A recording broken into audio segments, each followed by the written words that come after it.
And hello, everybody, and welcome to the Movie Pit Podcast. I am your host, Christian. Thank you very much for joining me today.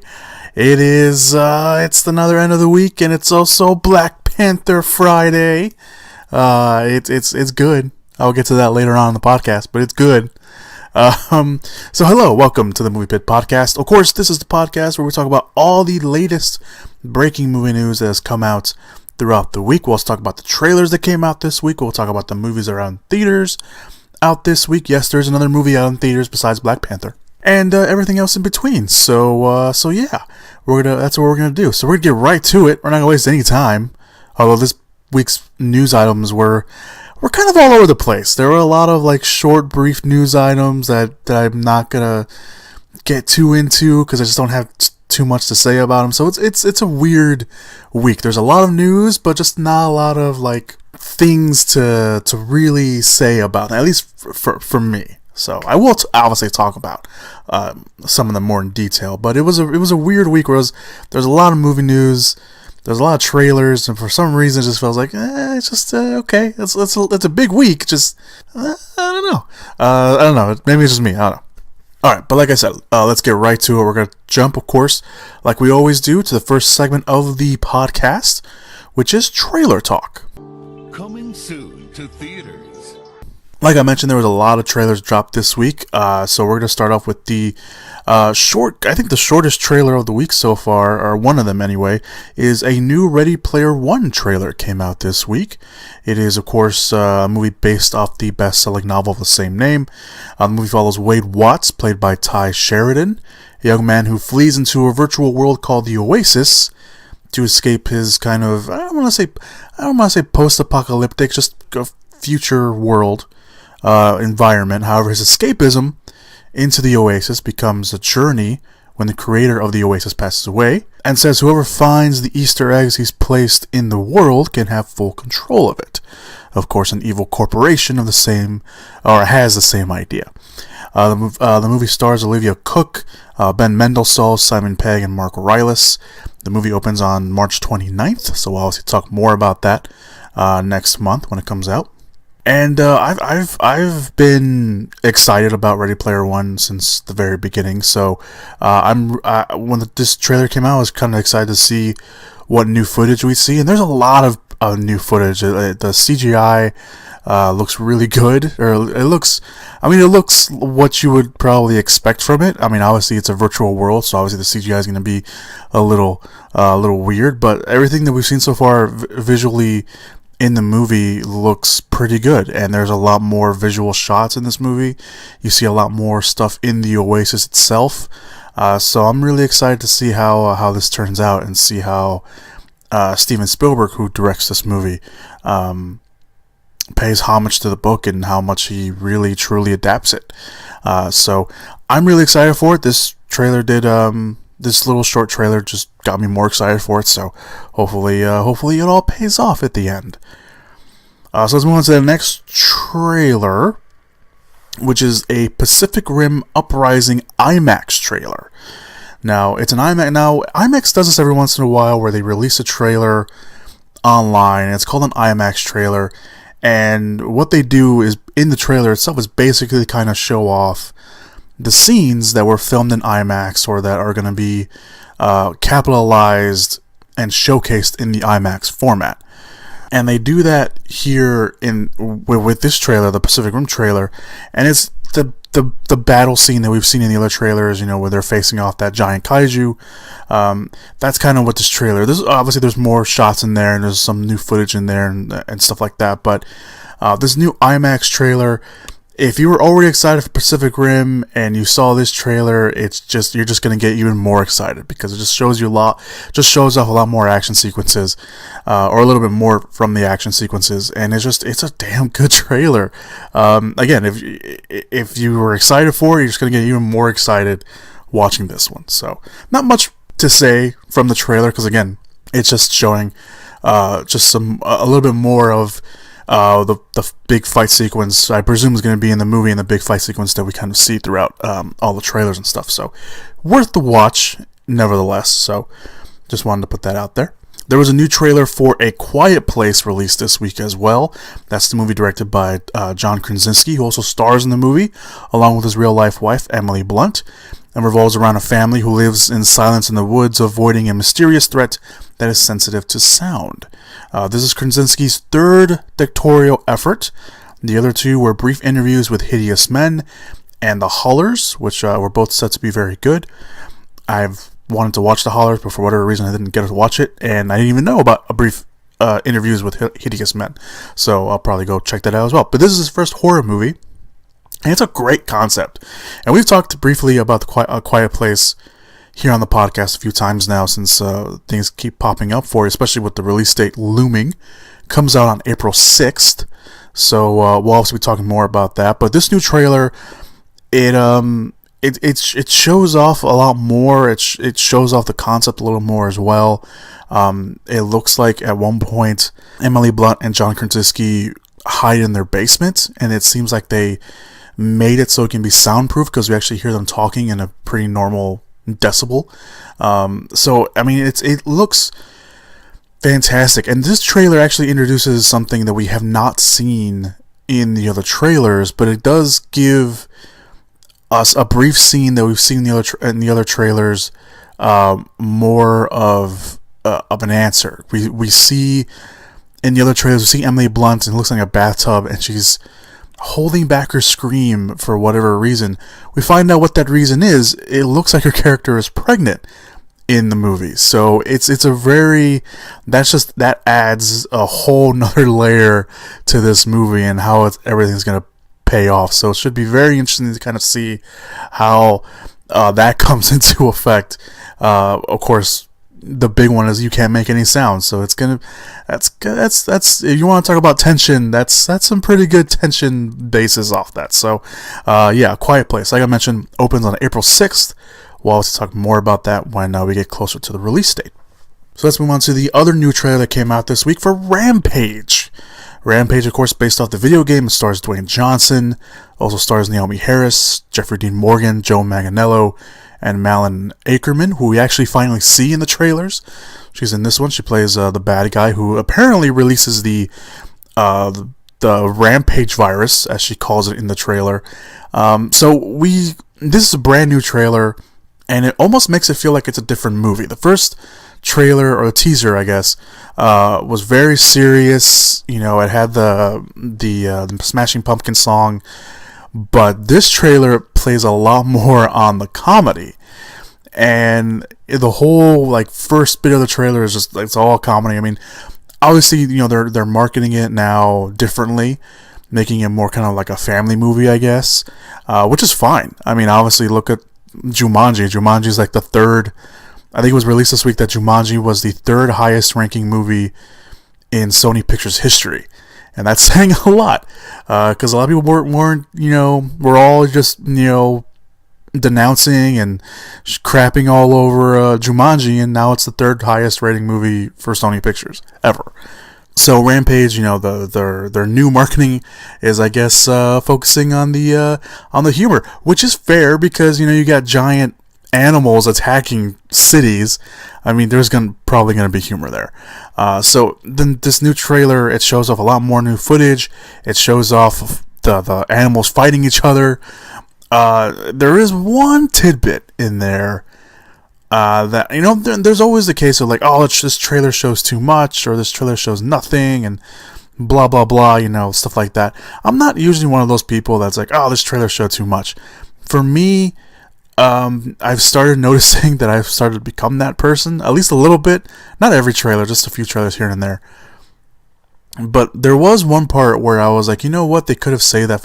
It's an element that we know was going to happen in the movie, that we know we all knew it was going to happen. But for whatever reason, they give it away in the trailer, and it's Dwayne Johnson talking to George, which is the giant gorilla, the silverback gorilla that is focused throughout the trailers in the movie. And it looks like they're working together.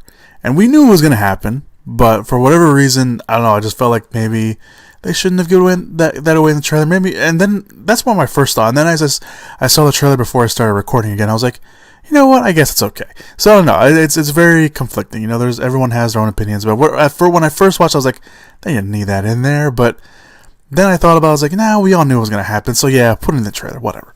But it's a pretty good trailer. You know, I got me excited for it. Seeing the animals fight each other.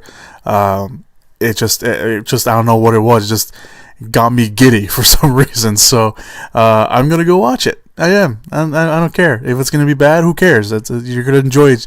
You're probably gonna enjoy it. It's gonna be one of those movies you're going to enjoy. Is it gonna be great? I don't know. Maybe.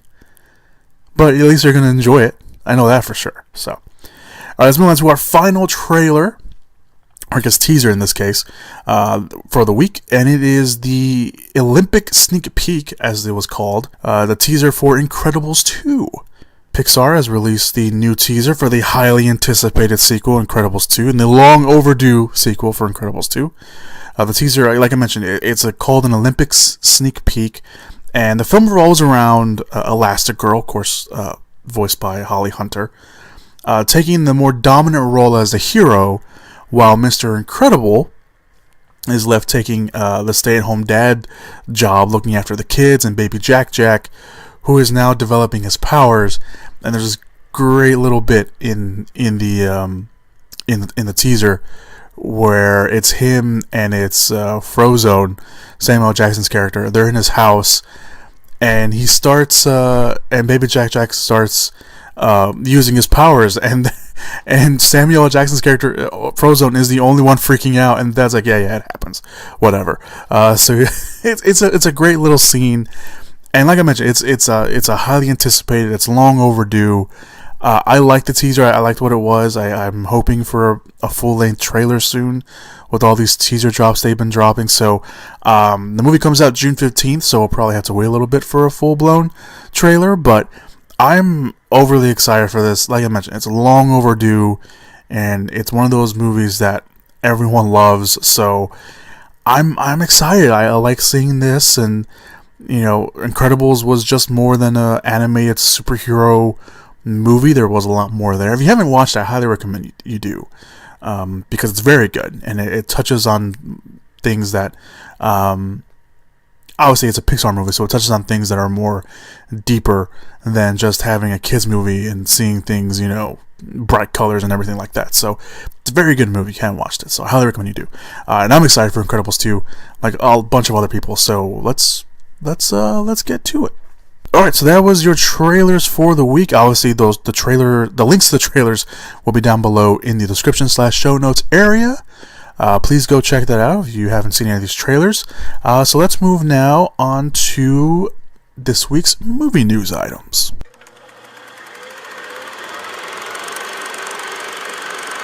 Alright, so before we get to the news items, of course, a little tidbit I'm doing on the podcast. Some movie news items that we're not going to talk about that are on the I don't know why that sounded weird for me to say. That are on the, that still sounded weird. Anyway, they're on the Facebook page. That's what I'm trying to say. They're on the Facebook page, facebook.com/moviepit, where I constantly update that page with all your movie news items. So there's some movie news items up there that I cut from the final outline here on the podcast for timing, or just, again, not having enough to say about them. The Dr. Seuss biopic finds a director. The Flashpoint directors for the Flash movie talk about their approach to the movie. Now, they did stress that they're not officially signed on, so that is one of the points, but they did talk about their approach for the movie. There was a lot of release date shifts that happened this week. The Nun, The Predator, The Equalizer 2, and Alita Battle Angel, those all got shifted around, along with a few other movies. So if you want to go check out those release date shifts, go ahead. The other Lego movie spin-off, there was another Lego movie spin-off that we briefly talked about in the podcast. If I remember, it's called the Billion Brick Race. There was an update on that movie up on the Facebook page. Tessa Thompson is set to play Doris Payne. If you don't know who Doris Payne is, you can go check out that news item or just Google her. She's a real person. Very interesting story. Very interesting attempt of a movie for her, so it's going to be interesting to see that. And the John Wick 2 director is set up his next movie after he directs John Wick 3, so that's kind of interesting. Alright, So those are your little brief news items you can go catch on the Facebook page. Now let's get to the news items that we are going to talk about. The first one is a rumor. It's only a rumor right now because no one's been talking about it, no one's confirmed it or anything like that. So this rumor comes from Josh L. Dickey, who was a veteran entertainment reporter. He's left the industry, and he dropped one of the bigger news items of the week. And according to him, from his tweet, he went basically into I don't give a fuck mode because he was leaving, so he decided to reveal this. And that reveal was that Justice League director Zack Snyder was fired from the project in January or February, 3 months before the news broke that Snyder was leaving the movie to deal with the passing of his daughter, which we talked about here on the podcast and was talked about pretty much everywhere when it was revealed. Of course, that led to Joss Whedon coming in and taking over directing duties and reshoots. Now, how true is this? We don't know, obviously. No one's been talking about it, no one's been confirming it or anything like that.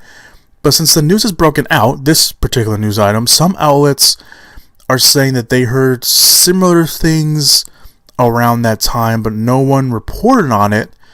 And I forgot where I read this, but presumably no one reported on it because Snyder was already stepping down to deal with his family personal issue, and no one wanted to pile on top of that and report a news item that honestly had no place to be reported on because he was leaving for a good reason, and that was to deal with, of course, the passing of his daughter. Now, there was another report around that time when he stepped down, if you want to rewind the clocks back a little bit, saying that some executives were disappointed or not impressed with Zack Snyder's approach to the DCEU. Now, all that being said, there was also talks about having the Flash movie, Flashpoint, acting as a reboot for the DCEU because it does deal with time travel, so that would be a good way to do it. Now, in a continuation with this, some sources told some outlets that Snyder's rough cut of Justice League was, quote, unwatchable,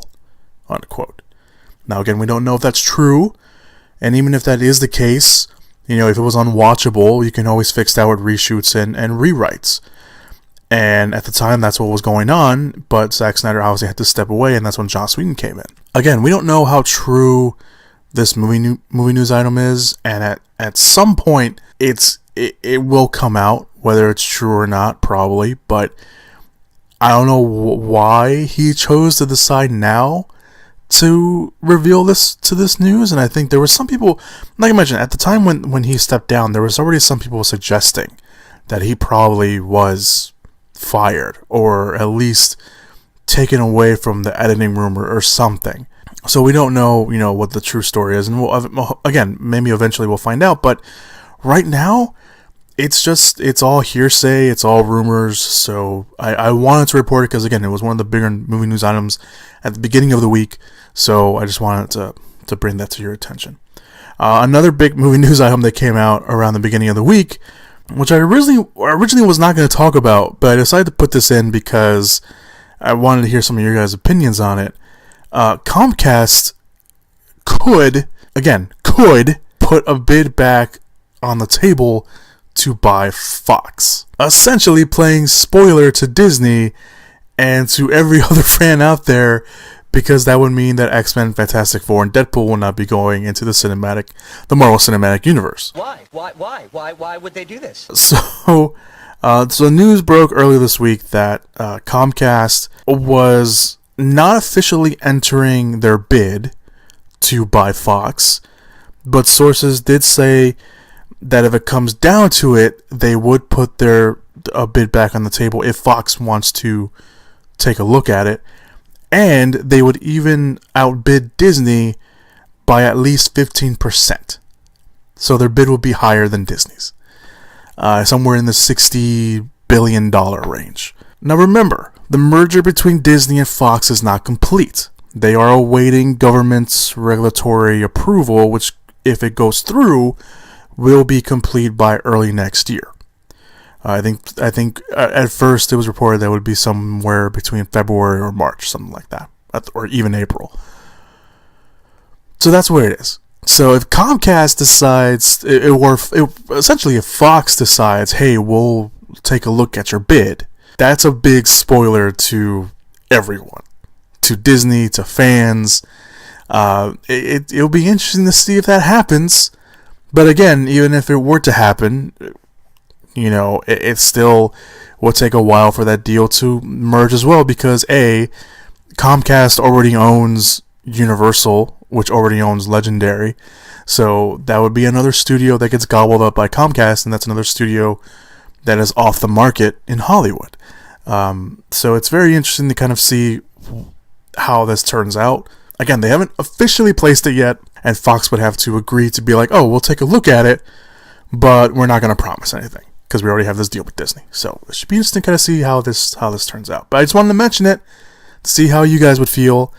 Obviously, you guys would probably feel upset, because obviously, again, if Fox agrees to look at Comcast's deal and says, you know what, this is a pretty good deal, we also get a lot more money from it, bye-bye X-Men, Fantastic Four, and Deadpool from the Marvel Cinematic Universe. So now we wait for that. Alright, let's move on to the other news items of the week. These are kind of more the quicker movie news items. Just gonna speed right past some of these, because like I mentioned, it was a big week this week. There was a lot of movie news items, and a lot of these movie news items, I don't have too much to say about them, but again, I had to put something together for the podcast this week, so here it goes. Jon Favreau will voice an important character in Solo, a Star Wars story. Now, Jon Favreau posted a picture of himself with Ron Howard, the director, of course, of Solo, and series writer Lawrence Kasdan. Later, Howard revealed that Jon Favreau would be voicing one of the characters, a, quote, very cool and important alien character. Who the character is unknown, but Jon Favreau this morning, before I started recording the podcast, actually tweeted a picture of one of the characters in Solo, and I didn't know who the character was. I'm not well versed in the lore of all things Star Wars. I think it is one of the characters in the movie. I don't know if that character has any significance to the rest of the Star Wars lore. So obviously, if you want to go check out Jon Favreau's Twitter, he did post just a picture of it, basically. So go check that out if you want to go see that. LeBron James, yes, the NBA superstar, is developing a House Party remake. That's right. LeBron James is making a remake. So LeBron James is teaming up with the writers of the FX hit series Atlanta, which is Stephen Glover and Jamal Orley, I think that's how you say his last name, to remake the 1990s film House Party. The movie centered on a party, obviously, held by a high schooler's house, or at a high schooler's house, while his parents were on vacation. The movie was successful enough to actually get 2 sequels. The movie is being produced through James's production company, Spring Hill Entertainment, which has also done the Starz show Survivor's Remorse, NBC's game show The Wall, and an upcoming HBO documentary on Muhammad Ali. There you go. If you haven't seen House Party, it's been a while since I've seen House Party, so I don't actually remember if it was any good. There was a lot of people in there. Martin Lawrence was in there. There's a bunch of other people in there. For whatever reason, Martin Lawrence is the one that sticks out for some reason. But there was a bunch of people in that movie, and I remember it being kind of good. Again, I haven't seen it in a long time, so there you go. House Party remake made by LeBron James. Paddington director is being eyed for Willy Wonka. So after tackling one of the most famous literary characters, children's literary characters, director Paul King will be moving on to another famed comic book character, or another book character. He's not a comic book. Willy Wonka. Anyway, The Hollywood Reporter reports that King is in final negotiations to direct Warner Brothers' Willy Wonka. I guess the movie is called Willy Wonka. It is a reimagining of the beloved children's book character by Roald Dahl, of course, from Charlie and the Chocolate Factory. Story details are unknown about the approach, although it will not be a remake. It will be something completely new. And the screenplay is being done by Simon Rich, who wrote a movie called Man Seeking Women, and is also a former SNL writer. So there you go. Den of Thieves 2 gets a green light, and some slightly surprising news. The crime action thriller Den of Thieves, which came out in January, starring Gerard Butler, is getting a sequel.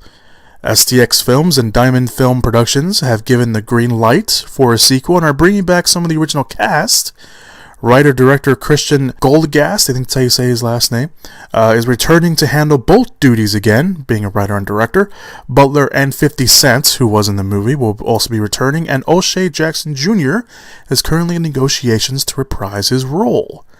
The story for the sequel will center on Butler's character on the hunt in Europe to stop a massive heist on the world's biggest diamond exchange.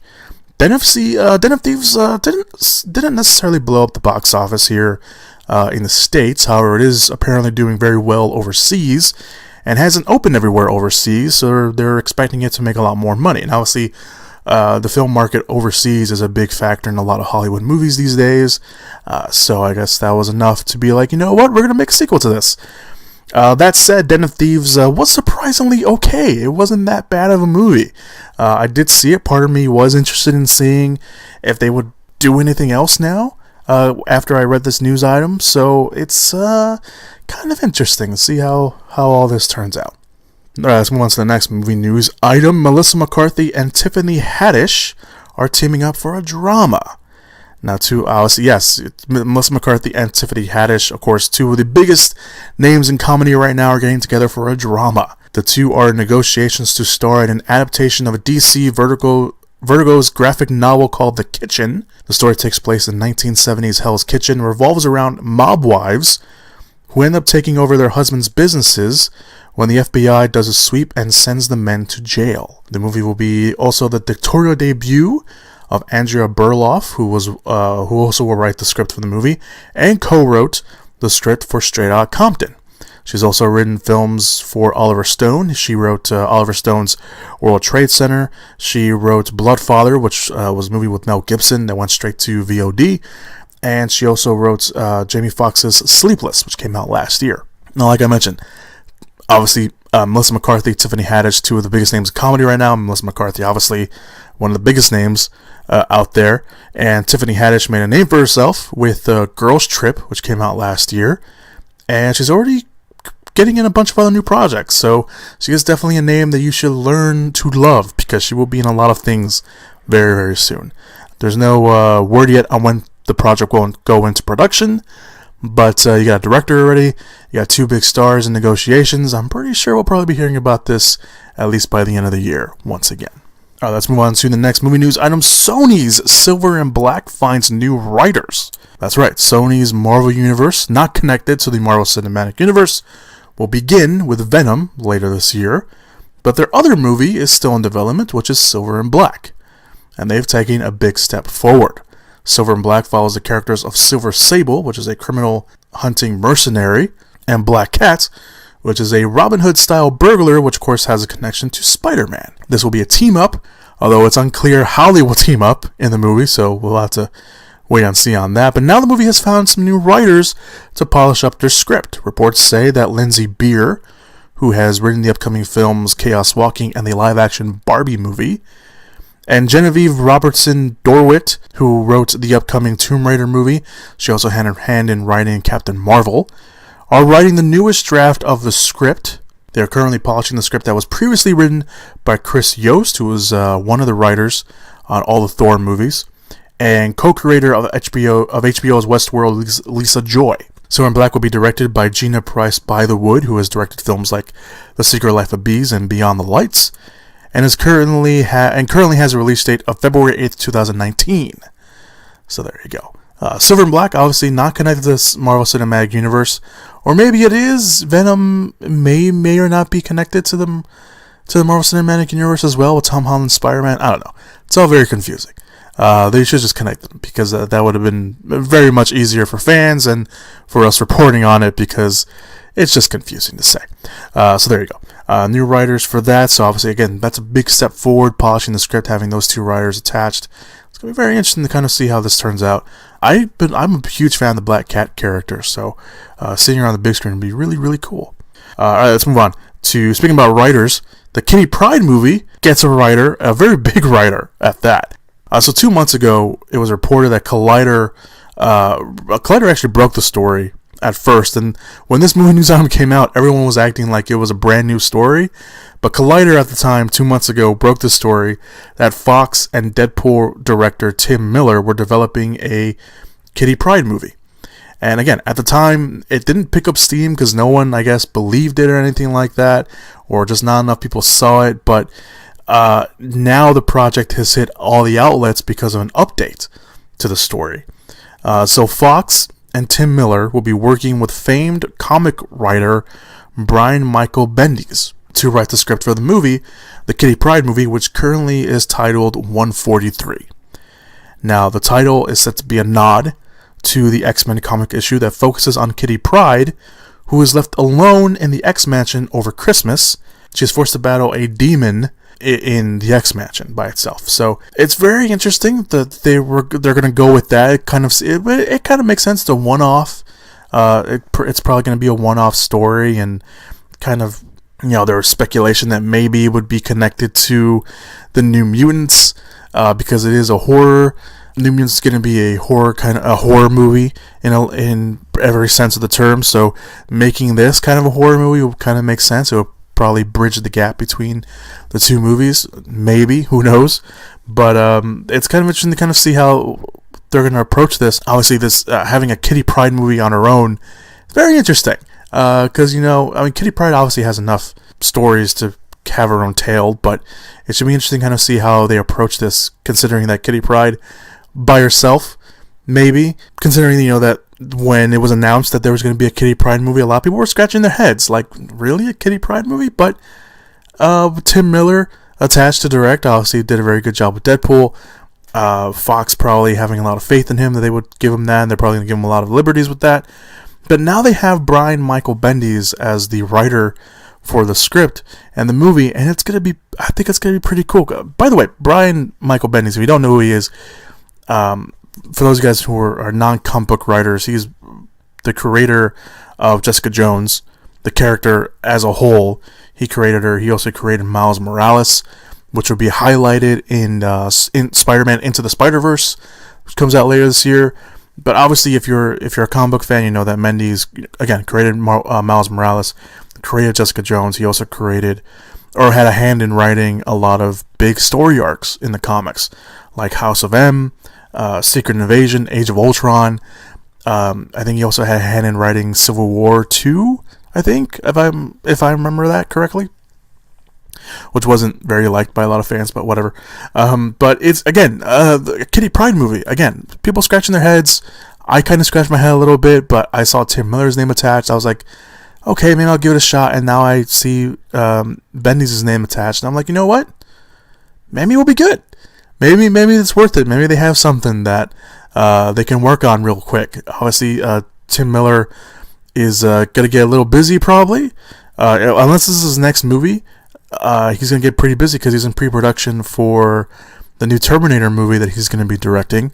He's also producing the new Sonic the Hedgehog movie, and I think he's producing something else for Fox. I could be wrong about that, but believe he is attached to something else. So it's going to be interesting to kind of see how this movie turns out. Again, especially with the deal between Disney and Fox coming through, it's going to be, I don't know. Alright, so let's move on from that. Kind of somewhat still connected, at least genre-wise, horror. Five Nights at Freddy gets a director and a writer. So the movie adaptation of the popular video game Five Nights at Freddy's has found director and writer. Reports say that Chris Columbus is now set to write, direct, and produce an adaptation that will come out from Blumhouse Productions. Now, for those unfamiliar with the game, which came out in 2014, by the way, you play as a night security guard at like a Chuck E. Cheese-like place, who must choose how to divert power between the locks and security cameras in order to avoid being killed by the animatronic creatures that come to life at night. So yeah, it's very popular. It's kind of a bit scary from what people say. It's very, I think you kind of just make yourself scared at that point because you're switching between security cameras and looking around to see if anything is going to pop out at you. So the adaptation was originally actually set up at New Line Cinema back in 2015 with another director, and Gil Keenan, who directed Poltergeist, the new one, before it jumped to Blumhouse in March of last year. And now when it comes to Columbus, he's had a very much talked about career. He's written films like Gremlins, The Goonies, Young Sherlock Holmes, and when it comes to the movies he's directed Home Alone 1 and 2, Mrs. Doubtfire, the first 2 Harry Potter movies, The Sorcerer's Stone and Chamber of Secrets, the first Percy Jackson movie, and the last film he directed was Pixels. Yes, the Adam Sandler movie and Kevin James movie, which, by the way, not as bad as people say it is. It's not a good movie, but it's pretty damn entertaining. And that's kind of really all I want from a movie, to be at least entertaining. And it was pretty entertaining. So if you haven't seen Pixels yet, I do recommend you go watch it. Just have your expectations low. Now, I haven't personally played Five Nights at Freddy's, but the creator of the game, Scott Cawthon, will be a producer with the movie, and it's being done by Blumhouse. We all know Blumhouse's record. Get Out, the Insidious movies, the Purge movies. They just have a great record, and I can't wait for this movie. Chris Columbus, look at all the movies I just read. Very good movies, very well talked about movies, a famed career. You got a brand name in Five Nights at Freddy's. I think that's going to be pretty damn cool. I don't know if they're going to go full on horror, or they're going to make it a little bit more of a family movie, or at least not focus so much on, make it kind of a horror light thing maybe. But and nonetheless, it's Blumhouse, and they know how to market their movies. They know how to make some good movies. And Chris Columbus, again, look at all the movies I just read. So it should be kind of interesting to see how they approach that. But I, for one, now seeing this movie come together and seeing the people behind it, I'm kind of for it. So that's just me. Alright, let's move on to another video game adaptation. Sicario 2 Soldado director is being eyed to direct an adaptation of Call of Duty. That's right, his movie isn't even out yet. Sicario 2 Soldado is not even out yet. It doesn't come out until later this summer. But Stefano Sollima, who's the director of the movie, is in negotiations to direct an adaptation of the popular video game series and franchise Call of Duty. The movie is being done through Activision Blizzard Studios, which is the new movie division for the game's video game studio. One of the studio's presidents, Stacey Sher, who will also be producing the movie, talked about the movie last April when it was announced the video game franchise was being eyed for the big screen. And she said the studio was aiming to put a universe that draws on the feel of different versions of the game, picking out games like Black Ops and Modern Warfare specifically. Now, plot details are unknown at the moment, but the series has been known to jump around in time, so there's a lot of possibilities and a lot to draw from. As for Sollima, the Sicario sequel will be his first American project, but before that, he was known for a popular crime series called Gomorrah, which actually got him the job for Sicario 2 Soldado. So no word yet on when production could start. Everything we've seen so far, just basically the trailer for Sicario 2 Soldado, is very good. So I'm going to hold my judgment to see on all this. Obviously, there's been a lot of talk about having Call of Duty on the big screen. I think some people would argue that we already kind of saw Call of Duty on the big screen in the movie Act of Valor. I don't know if people remember that movie, but that was basically kind of like a Call of Duty movie. So I don't know. Should be interesting. I'm more interested in seeing how they're going to approach it, because obviously Call of Duty is aimed to be a franchise.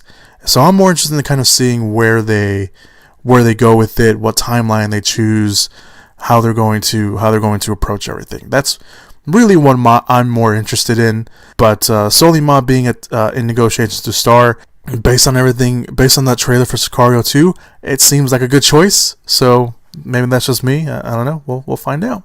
All right, so let's move on to the biggest movie news item of the week, the last movie news item of the week. And it's a pretty big one if you're a fan of Kung Fury. That's right. Kung Fury is getting a feature-length film. Say what? Yes! Yes! Yes! Yes! So for those of you guys who don't know, back in 2015, there was a short action comedy time travel short film, yes, all of those things, called Kung Fury. It was directed, written, and starred David Sandberg, not to be confused with David F. Sandberg, who was the director of Lights Out, Annabelle Creations, and Shazam over for the DCU that they're currently filming.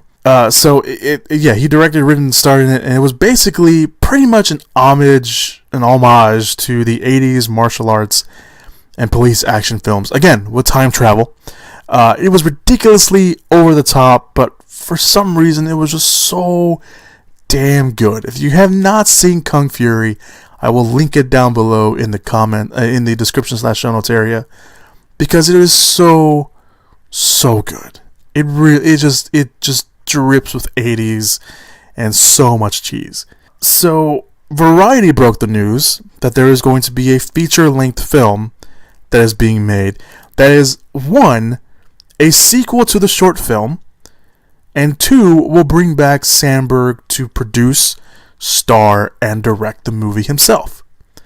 However, there was a third point made, one being that David Hasselhoff, who had a small role in the short, he will be coming back, but they've added 2 big names to the movie. One of them is Michael Fassbender, who was reported on first. The second is one of the biggest 80s superstars, Arnold Schwarzenegger, is going to be in the movie.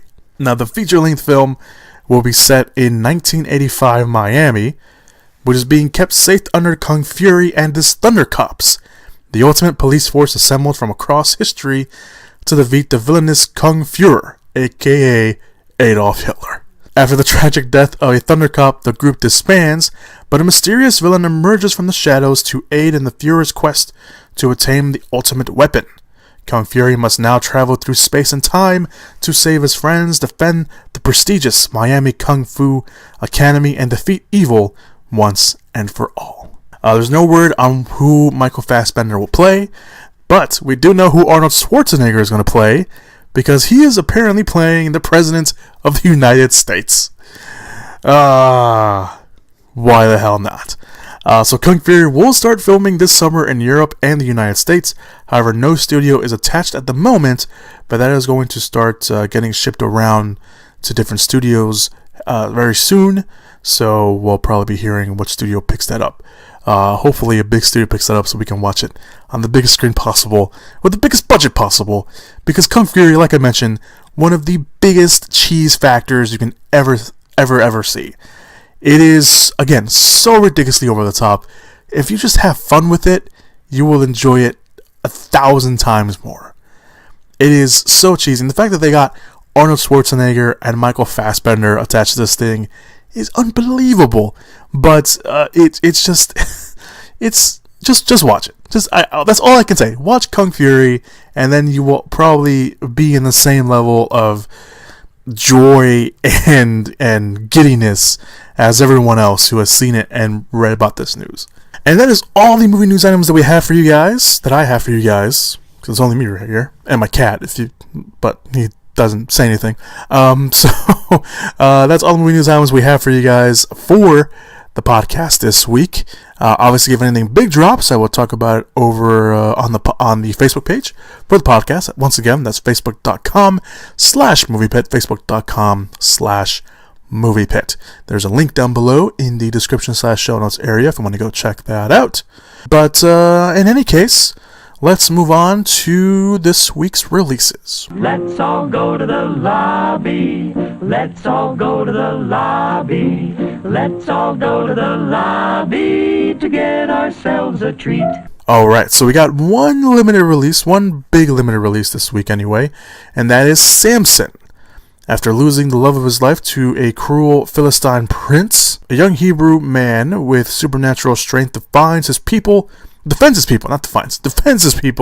can't read now, sacrificing everything to avenge his love, his people, and his God. Samson will star Billy Zane. Yes, Billy Zane is in the movie, along with Rutger Hauer. Those are kind of the 2 big names in the movie. So it's a limited release for all you guys who want to go check that out. But your wide releases this week, we have 2. The first one is Early Man. Set at the dawn of time when prehistoric creatures and woolly mammoths roam the earth, Early Man tells the story of Dung, voiced by Eddie Redmayne, along with his sidekick Hognob, as they unite his tribe against the mighty enemy Lord Nuth, voiced by Tom Hiddleston, and his Bronze Age city to save their home. the movie is it's claymation, so it's a claymation animated movie, and Early Man looks to be a surprise hit, maybe, especially since the voice cast includes Maisie Williams, Timothy Spall, and Richard Aluwade. I'm really looking forward to this for some reason. I like claymation movies. I like the studio behind it, and it should be kind of cool to see how this plays out. It's not something I'm rushing to the theaters to see, but it is one of those movies where when I saw it for the first time, I was like, I kind of want to watch that. So hopefully it's good. But of course, the second wide release, and it is the big wide release. It is an event movie to say the least. It is, of course, Marvel Studios' Black Panther, directed by Ryan Coogler. Black Panther follows T'Challa, played by Chadwick Boseman. After the death of his father, the King of Wakanda returns home to the isolated, technologically advanced African nation to succeed to the throne and take his rightful place as king. So the movie co-stars Michael B. Jordan, Lupita Nyong'o, Danai Gurira, Martin Freeman, Daniel Kaluuya, Andy Serkis, Winston Duke, Forrest Whitaker, Angela Bassett, Letitia Wright. It is really, really good. I saw it last night. It is an experience. It really, really is. It is an experience from beginning to end. Everyone enjoyed it in my theater. Everyone clapped at the end. Everyone was really into it. It is one of those movies that is hard to put into words. But you know when you watch this movie, it is different from everything. It does have some problems. I will say that it does have some problems. Some of the CGI is a little wonky. I'm not going to get into spoilers on that. I'll probably do a spoiler-filled review next week when everyone has the time to see it. But I'm not promising that, by the way. Just saying that I might do one. But it does have some CGI problems. It's not every now. It's just some parts. There's one particular part where I was like, yeah, I don't like that. That seemed too weird. But everything about it is great. The production design is great. Wakanda looks amazing. The technology they were able to do for Wakanda in the movie is just spot on. The cast is great. There is no one in this movie that is the outlier. Everyone is fantastic. Chadwick Boseman is T'Challa. Really, when you look at it, he is T'Challa in this movie. Michael B. Jordan as Killmonger is fantastic. He probably is one of the best villains that Marvel has had in some time. Lupita Nyong'o is great in this. Danai Gurira, who plays, of course, Michonne in The Walking Dead, she is probably going to be one of the highlights of the movie for a lot of people, because every time she was on screen and every time she did something badass, everyone in my theater cheered. And there was a good mix of people in my theater. There was a lot of, black people, there was a lot of white people, and then there was me and my brother and a few other Hispanics that we saw in the crowd. But it was a good mix in the theater, which was very cool to see. Very nice to see. So yeah, Andy Serkis returns, of course, as Ulysses Claw. He's great in here as well. It's just everyone in this cast is amazing. They're great. The action scenes are pretty cool. It's an all around fun time. And again, it's a different movie. It does fall into the Marvel-esque problem, I guess, or misstep, as some people will probably like to say. But it's very brief. It doesn't happen all the time. It's very brief. So I would highly recommend you go watch Black Panther. I'm going to go see it again tomorrow, because I'm a nerd and I want to go see it again. But it's a very good movie. It's very different from what you expect. It's not your typical Marvel movie. It is very different. It is drenched in African culture. So it's amazing to watch, and it's very different. So go watch it. If I had to rate Black Panther, I'd probably, right now, at the moment, I'd probably give it a 4.5 out of 5. But that's just, again, after a first viewing. So I would have to go. I'll see. My opinion may change after the second viewing. But I really, my cat just poked me, so I'm sorry if I just did that. I'm not editing that out. It's very good. Just go watch it. It's fantastic, and you'll love it. So there you go, everybody. This week's releases are Black Panther, Early Man, and your limited release is Samson. I already forgot what it was. and it's right in front of me. All right, that's it. That's all I got for you guys. Thank you guys so much for joining me on the podcast this week. I really appreciate it. And, of course, go check out all the links down below. We got links to the trailers that came out this week. There's some other trailers that came out this week that are down below, as well. So don't think that all the trailers I talked about are the only trailers that came out this week. No, there are a few other trailers that came out this week that are down below in the description/show notes area. There's a bunch of links down there. Like I mentioned, I'm going to link Kung Fury down there in there so you guys can go watch it. It is 30 minutes long, so be aware of that. While you're down there, you can also go like the Facebook page. Again, I put a link down below down there for you guys, facebook.com/moviepit, so you guys go check that out. You guys will get an early preview of what we're going to talk about in the podcast, although I do go more into detail on the podcast than I do on the Facebook page.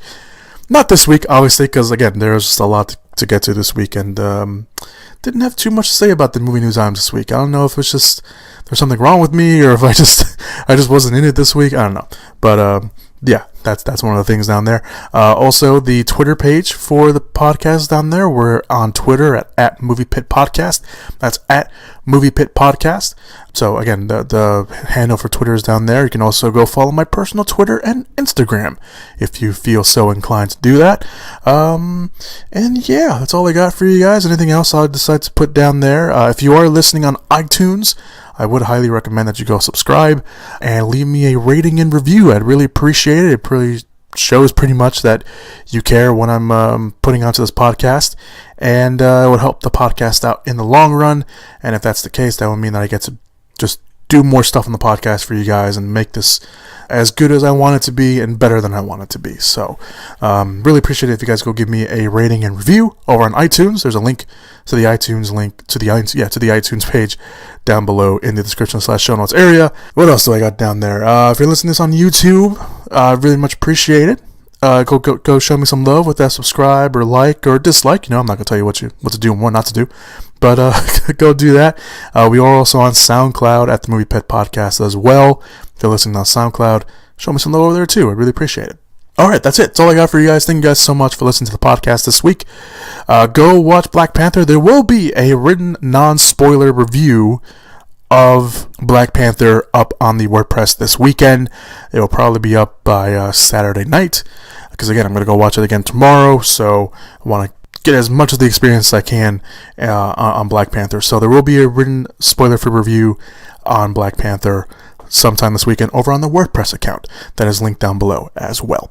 And like I mentioned, I'll probably, if I can get someone else to be on it, I will be doing a spoiler-filled podcast review for Black Panther. Again, only if I can get someone else to do it. If I can't get anyone to do it, then just take my word and go listen or go read the spoiler-free review of Black Panther.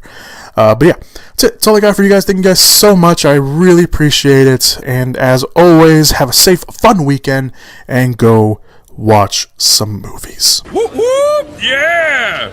Give it up! Movies!